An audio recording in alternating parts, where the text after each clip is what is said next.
Okay, so we're back and we're ready to do the full 4-step test. Even though the F test feels a lot more complicated, we're still going to be following sort of those same procedures, setting up our hypotheses, talking about our sampling distribution, finding our obtained statistic, and then comparing our obtained statistic to our critical statistic. In all of this whole mess of what we're doing, I want to orient you to where we're going. And that is that in step 3, we are going to be calculating our F obtained of the mean square between over the mean square within. So all of this work that we're doing is leading up to this point. First thing we're going to do is talk about our hypotheses. So this part is going to be relatively simple. In ANOVA, because it's omnibus, we're always going to make hypotheses that sound non-directional. We're not going to talk about specific groups, just about general comparisons. So our verbal research hypothesis in this case would be that the teaching format changes scores. The teaching format affects, with an A, scores. There is an effect of teaching format. The verbal null hypothesis would be that there is not an effect of teaching format. The mathematical hypotheses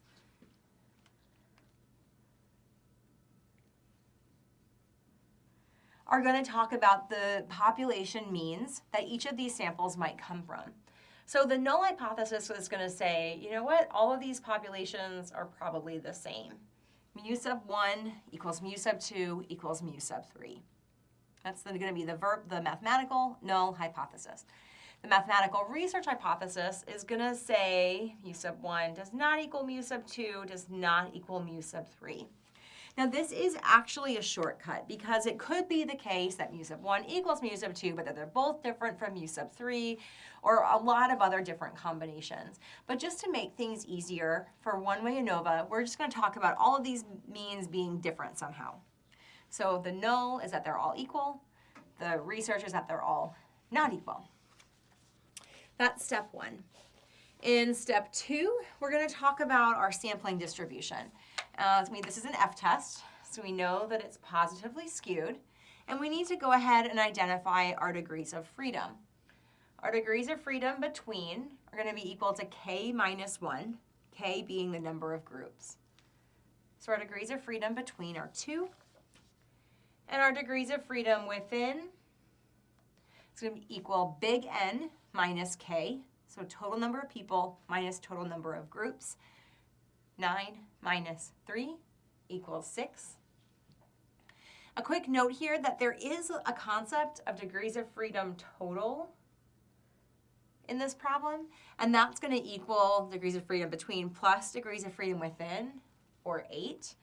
And you can also get that by doing big N minus 1, so 9 minus 1. That's going to help you solve some of those brain teaser problems or bonus practice problems that I'm posting. But we won't use it in the rest of the 4-step test. Okay, we know with the F distribution that our critical values are always going to be on the right. Those are our extreme values where the variance between is a lot higher than the variance within. And for this particular case, our F crit value is going to equal 5.14. And I've used both of these degrees of freedom between and within to get to that value. So that's sort of where step 2 stops. In this case, step 3 is pretty crazy because we got to get to here, to our F obtained. And in order to do that, we need to find our mean square between and our mean square within. In order to do that, we're going to need to find our sum of squares between and our sum of squares within. So without further ado, let's just go ahead and get started. Okay. Sum of squares between.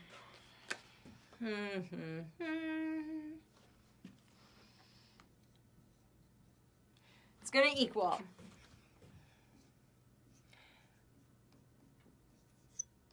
each of our means minus the grand mean squared times the number of people in that group.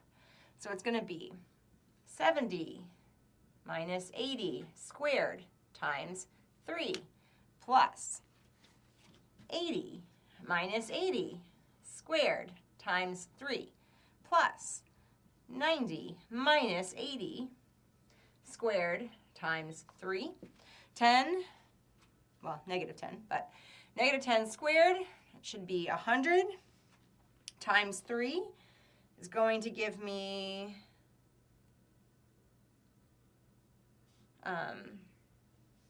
300. Here I've got 0.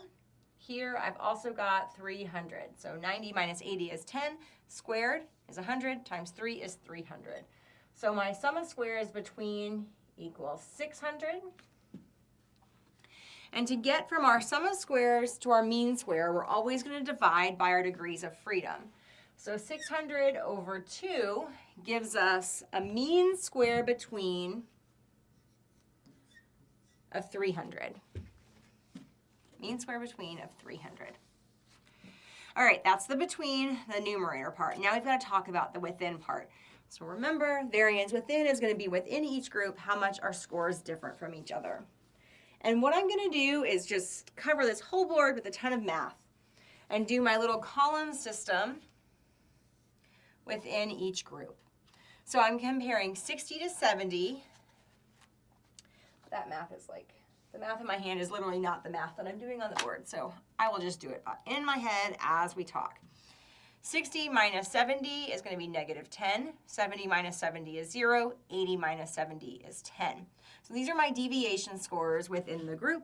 I'm going to square each of those. 100, 0, and 100. So my sum of squares for group 1 is going to be 200. This is the formula we're working with right now. So I've got 200.